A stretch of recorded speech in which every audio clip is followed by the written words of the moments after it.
নমস্কার বন্ধুরা, আমার চ্যানেলে আপনাদের সকলকে জানাই স্বাগত। আশা করি আপনারা সবাই ভালো আছেন। আর আজকে আমি আর আমার মেয়ে হাজির হয়েছি নতুন আর একটা রেসিপি নিয়ে। রেসিপিটি হলো চিকেন কারি মশলা।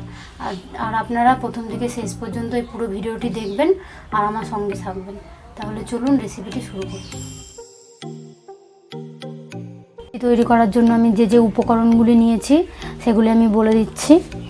এখানে নিয়েছি 500 গ্রাম মাংস, এখানে নিয়েছি একটা গোটা বড় টমেটো কুচি, এখানে 1 চামচ জিরে বাটা, এখানে আদা বাটা রসুন বাটা 1 চামচ, আদা বাটা 1 চামচ, রসুন বাটা হাফ চামচ, আর একটা বড় গোটা পেঁয়াজ বেটে নিয়েছি। এখানে 4টে লঙ্কা নিয়েছি, আর এখানে একটা বড় পেঁয়াজ কুচিয়ে নিয়েছি। এখানে আছে সর্ষের তেল, এখানে আছে ধনিয়া গুঁড়ো, এখানে কাশ্মীরি লঙ্কার গুঁড়ো, এখানে আছে লেবুর রস, এখানে আছে চিকেন কারি মশলা, আর এখানে আছে গোলমরিচের গুঁড়ো, আর এখানে তেলের মধ্যে ফোড়ন দেওয়ার জন্য নিয়েছি তেজপাতা, আর এখানে শুকনো লঙ্কা। তো এই মাংসটার মধ্যে 2 চামচ মতন লেবুর রস মিশিয়ে দেব।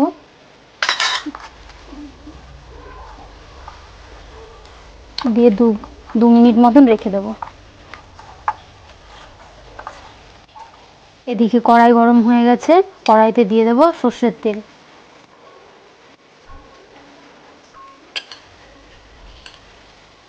গরম হয়ে গেছে, তেলের মধ্যে দিয়ে দেবো তেজপাতা, শুকনো লঙ্কা,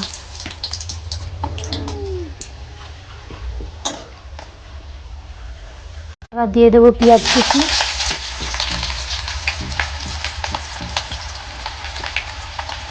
চেরা কাঁচা লঙ্কা। আর এটা হালকা করে ভেজে নেব।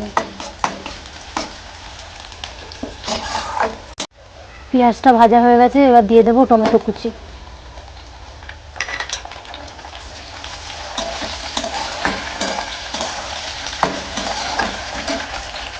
পেঁয়াজটা অল্প ভাজা হয়ে গেছে, এবার দিয়ে দেবো আদা রসুন বাটা।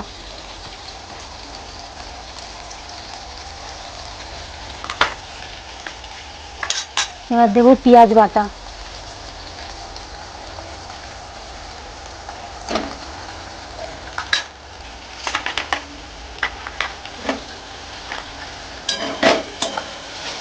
অল্প করে নেড়ে নেব।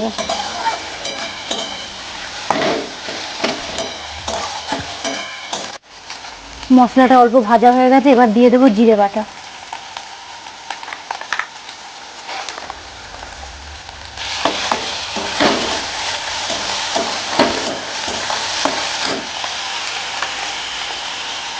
এবার এদিকে এই গুঁড়ো মশলাগুলো একসাথে মিশিয়ে জল দিয়ে পেস্ট করে নেব।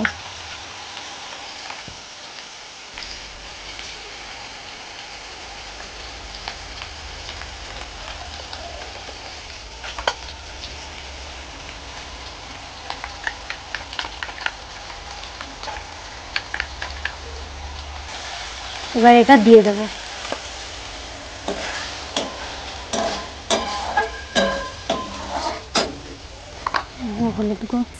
এবার দেবো 2 চামচ হলুদ গুঁড়ো,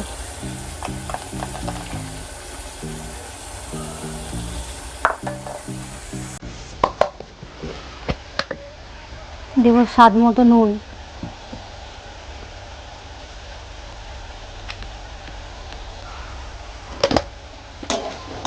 এবার এই মশলাটা খুব ভালো করে কষিয়ে নেব।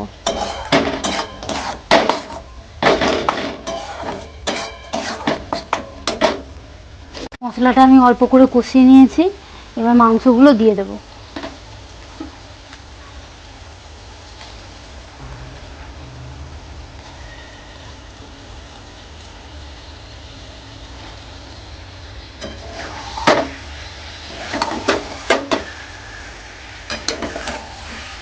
আবারও খুব ভালো করে কষিয়ে নেব।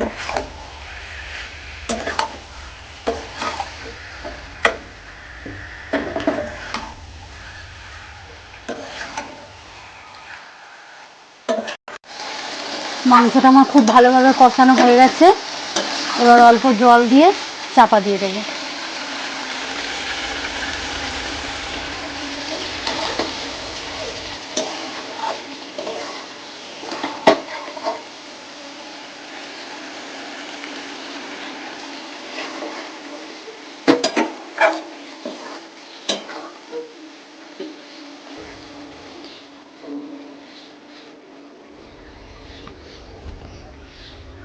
10 থেকে 15 মিনিট মাংসটা চাপা দিয়ে ভালো করে ফুটিয়ে নেব। বন্ধুরা ফিরে আসলাম 10-15 মিনিট পর। এবার ঢাকাটা খুলে দেখে নেব। দেখুন বন্ধুরা, মাংসটা আমার খুব ভালোভাবে তৈরি হয়ে গেছে। এবার এটাকে নামিয়ে নেব।